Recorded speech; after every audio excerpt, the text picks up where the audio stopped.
Market economies are characterized by the so-called creative destruction, where unproductive incumbents are pushed out by either productive new entrants or more productive competing incumbents.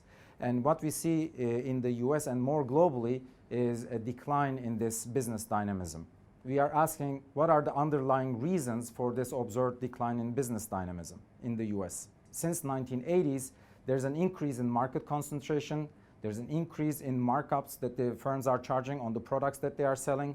There's an increase in the share of GDP that goes as profit to firms. And then, motivated by these facts, we are building a new growth theory where we can speak to these facts directly.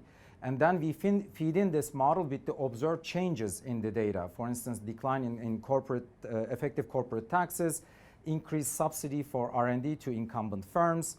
We implement the change in entry barriers in the US economy. Among all these alternative hypotheses, the mechanism that can speak to all these facts about business dynamism is the decline in knowledge diffusion from the leading firms to the follower firms. Firms, especially the leading firms, are relying more and more on patenting and IP protection that allows them to build a patent wall or patent thicket around their core business, which makes it very, very difficult for the follower firms to challenge the market leaders and leapfrog them. We should focus more and more on the secondary market for technologies. Whenever we come up with new technologies, some firms or some inventors are coming with new technologies.